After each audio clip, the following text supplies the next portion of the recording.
I'm Alex Worley, and this is Business Rockstars.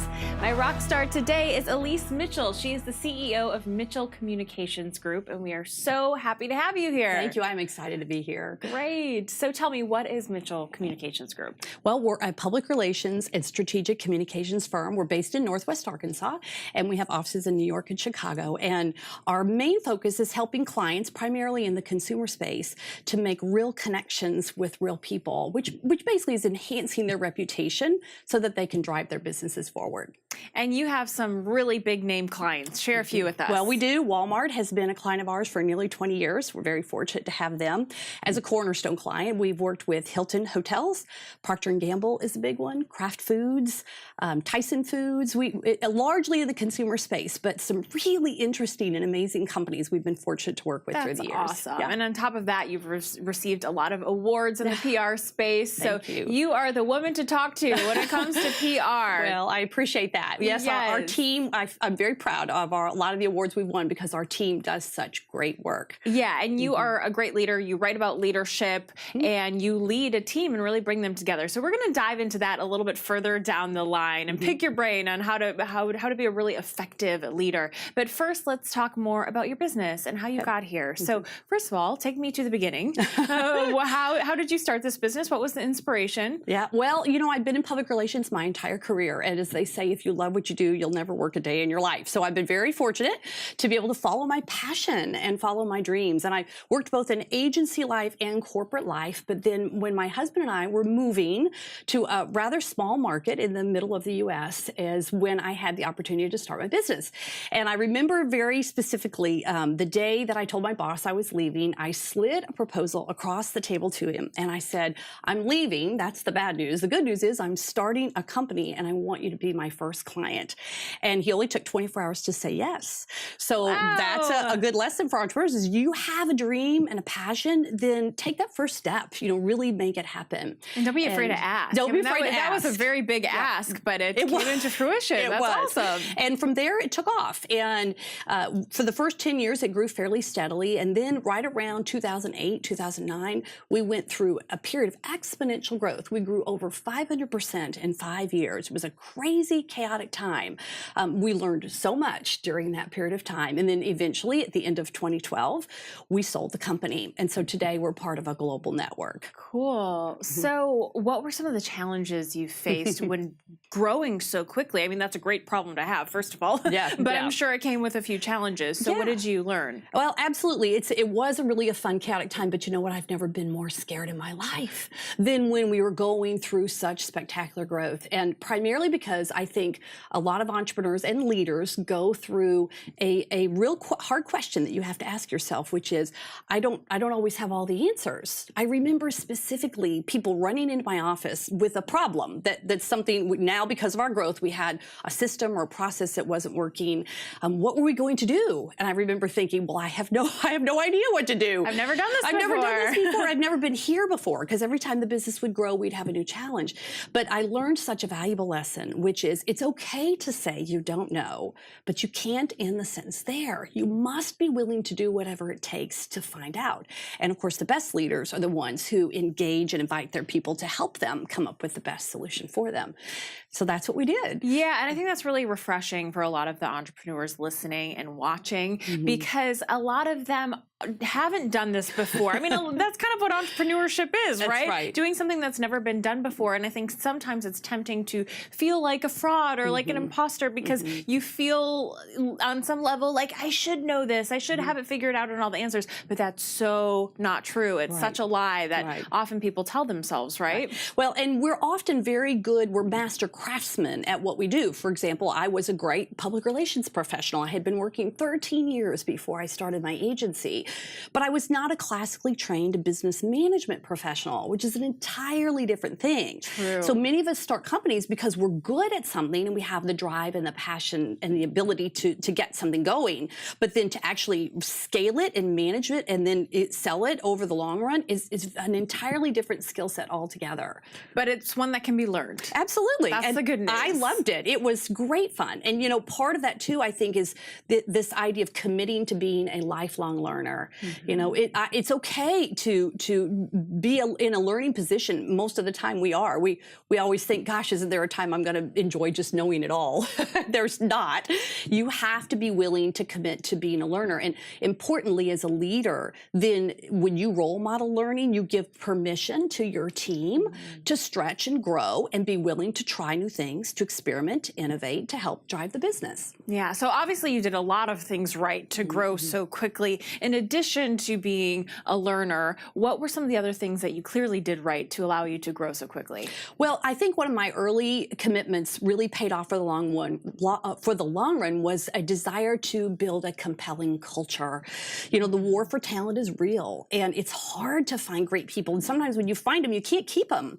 And I really believe that having a compelling culture as your company, no matter what size you are, is powerful, because people can oftentimes are in a position to choose where they want to work, or, you know, hey, they have a better offer. Should they leave your business and go somewhere else? There needs to be something deeper that keeps them there beyond just the compensation. So for us, culture was really important, and it was over time we really scaled our culture into several signature programs that we developed. One was a program called Ignite, which is one day a year when we go out into the community and we do random acts of kindness, and it really brings to life our value of commitment to ourselves and to our community. And we tell people, give it all away and come back with just the story of how your giving impacted others and how it changed you as a giver. So that's so cool. Yeah, because a lot of companies, they talk the talk when it comes to company culture. I think nowadays companies know that that's something they should have, but then it's another thing to walk the walk. So can you give us a couple more examples of how you really implemented a positive company culture? Yeah. So another great one is a program called Big Break, which we do every spring break. It's a diversity initiative because we were facing a challenge being in a smaller market of not being able to find diverse talent to come and work for us, and we really wanted to build a diverse and inclusive firm. So every spring break, this is our 7th year to do it, we invite top talent. Usually they're rising seniors in college from diverse backgrounds to come and spend a week with us at our cost. We fly them in, we give them experiences throughout the week, what it's like to work in an agency, meet clients, work with some of our top leaders at the business, and hopefully be able to woo them to want to come and work for us someday. But it's also a way for us to give back to the profession, for young people to have an experience that will give them a sense of this could be what it would be like to work someplace like this, and you know, I want to commit to this industry. So that's another, I think, really popular program that we have. Yeah. Now, you mentioned being in a smaller market a couple times. I think that's a good thing to talk about, because often entrepreneurs, I think they need to be in Los Angeles or New York or Chicago to be successful, but maybe that's not an option to them. So that doesn't have to hold them back, right? Tell me how you've really made it work and maximized being in a smaller market. So 20 years ago, when my husband and I moved to Northwest Arkansas, which now today is a booming and growing, very rapidly growing economy, wonderful place to live and work. But 20 years ago, it was much smaller. And that was my challenge. I had just convinced my employer at the time to come with me as my first client because we were moving there. And when I got to a small market, there was no talent to hire. There was very little economic infrastructure in the region. And I realized I was on a detour in my professional life. What was I going to do? And I think so many of us find ourselves in personal, professional, sometimes health detours, things that are not the game plan. You know, right. So I've been knocked off the path that I was intended to be on. And you have a choice at that time that you can go and be bitter about it, or you can go and let change make you better. And I decided for the latter, fortunately. I said, okay, I'm going to make this the greatest place I can be at to start my company. And I had to find some workarounds. You know, like a good hack was I built a virtual network of talent, people who worked for me outside of our market. And that was back before the internet and all the video capabilities and all the things that you had that we have today. And of course, there are many ways to to do that today with programs like Upworthy and others, but finding virtual talent. That was one of the ways that I was able to overcome that obstacle. But I love that lesson of go with the detours in life, because when you do, you often find yourself in some pretty terrific destinations, and maybe perchance you can be a first mover in a market or have an idea that you can scale online. That doesn't really matter where you are based. It's more important that your idea is really worthy. That's a good point, because sometimes in smaller markets it's not saturated, so there's so much more opportunity. Absolutely, and it's what you make of it. And I think truly the bigger lesson about it's in your mindset of how you are going to decide to handle this change that really matters. Well, speaking of mindset, we're going to dive more into that and how to be a really effective and strong leader when we come back with my guest, Elise Mitchell, CEO of Mitchell Communications Group.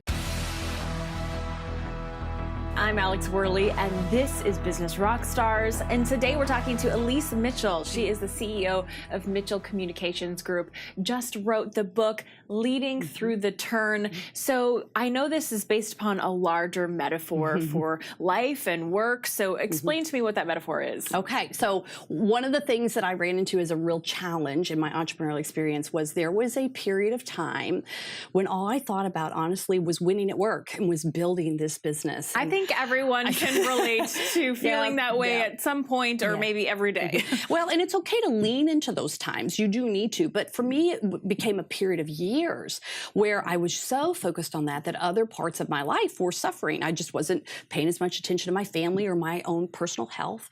And I knew that needed to change. And my husband and I looked at each other and we said, we haven't been on a vacation together in a long time, building 2 careers, raising children. So in a moment of insanity, I agreed to get on the back of his motorcycle and take a 10-day trip. And I thought, this is going to be uncomfortable. But you know what? I got on the back of his bike and I never looked back. I was hooked. Motorcycling was the most exciting and intoxicating way to travel. And most importantly, it reawakened in me a sense about the joy in the journey and the need to really experience life. So it's not just about the destination, although I was very goal-oriented and that's a good thing, but I was missing the ride of my life along the way, and motorcycling changed that. Yes, it's a balance of both, right? Knowing where the destination is, but also enjoying the journey. That's right. So relating that to entrepreneurship, yes. What does that look like? Well, I think a lot of that is learning to accept that you can't always control everything that's happening to you. You have to be willing to be present and really live in the moment, experience what's happening around you. Don't try to keep looking past things to, well, when we reach a certain size, then I will consider us successful. But to say, I'm going to appreciate what's happening today, right now. And even when you have a failure, to be able to think, I can get back up from this, I can learn, I can keep going, because life is a journey, not a destination, and there's still so much more of the journey ahead. And I think ultimately everyone wants fulfillment. And I think the big myth is that you only get that fulfillment once you reach the destination. But the truth is that if you're enjoying the journey, that's where the fulfillment is. And often in motorcycling, they say you ride just to ride. You don't ride to go anywhere. And I remember thinking, what an odd, concept. It's a paradigm shift from what we're used to thinking like. Exactly. And now when we ride together, and we ride all over the U.S., we've gone to many trips overseas as well, you ride for the joy of riding and just the experiencing the moment and the challenge that you face in riding. Again, really powerful metaphor for business and for life. Have you found that enjoying the ride actually helps you reach the destination? Made me a whole lot happier along the way. Yeah. I wasn't so intense about the goal, because part of the problem with goals is sometimes we set them and achieve them, and then we set our sights immediately on the next goal, and then it's never enough. It's the next, the next, the next. And then all of a sudden you look back and think, I've just spent all of these years chasing something and chasing happiness, chasing fulfillment. And I began to realize that a lot of the joy and the privilege of leadership was being in the moment of helping others around me and lifting up other people. And that in fact, I became a much better leader when I was empowering and equipping helping those around me instead of always just focusing on what my destination or my goals were. Right. So it wasn't taking away from the destination at all. You're still reaching your goals. Maybe sometimes there was a detour in what the goal was, but didn't take it away. It just made it more enjoyable. And you know, when I changed that mindset, we began to achieve much bigger and better destinations because we were a more powerful company together. Yeah. And speaking of one of those changes, your company was bought. Tell me a little bit about that.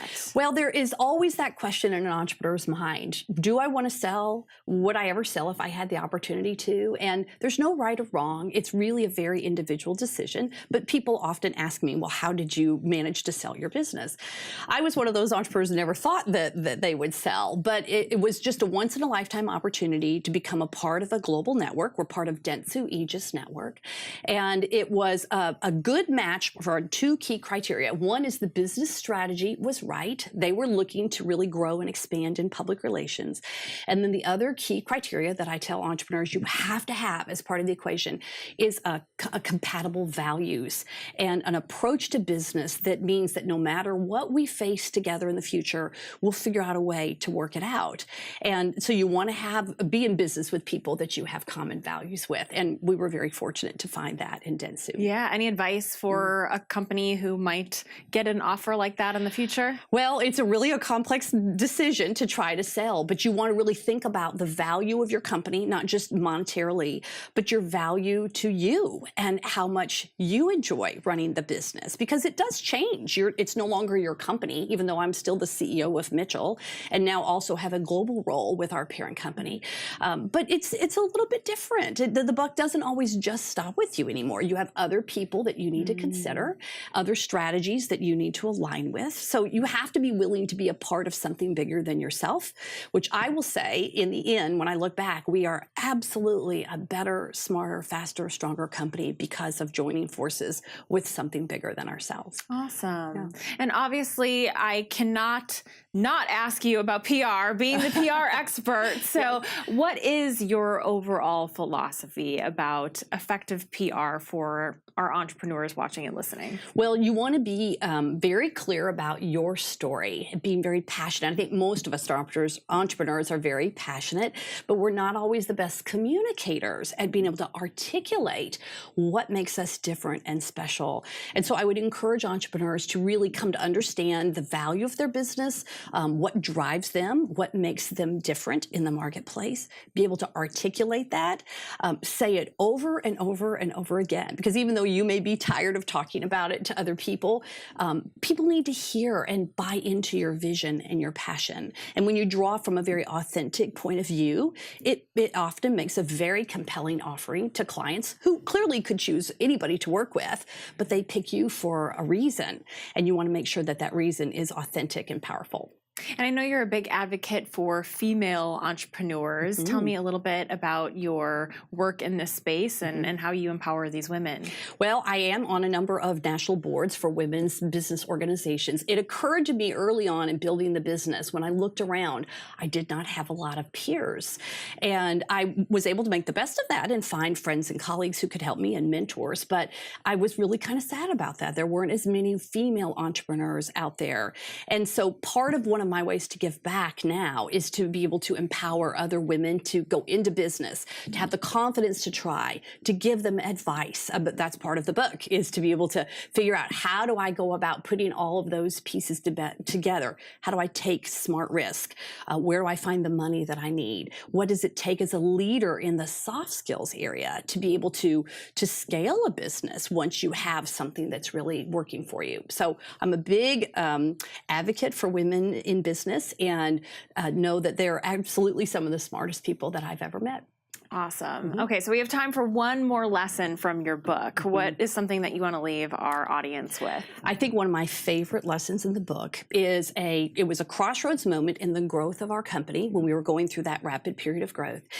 When I began to realize that I had been able to do all of the things in the business. That's how I started it. I swept the floors and locked the doors and did all of the billing and got all the clients. But doing all of those things is not what would get us to the next level. And in fact, I probably was becoming a bit of a bottleneck to our company's growth. And so I had to make a very intentional choice to focus on what only I could and should be doing and to give the rest of it away, which is the hardest thing that entrepreneurs do, which is turning over all of the things that you initially were good at to help build the business.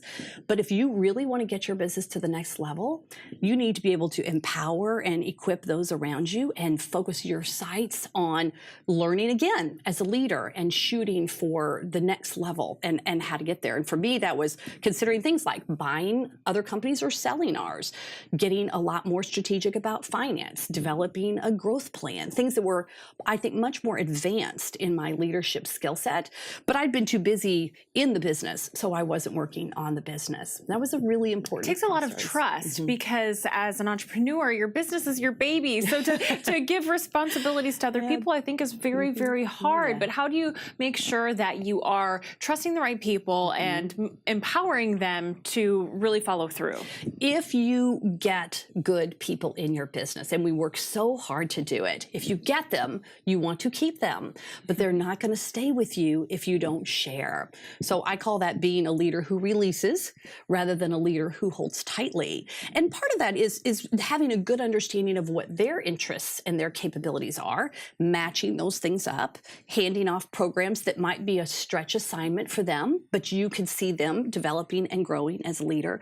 And they will stay with you if they see upside for themselves. Because who wants to stay with a leader who holds on to all the good stuff?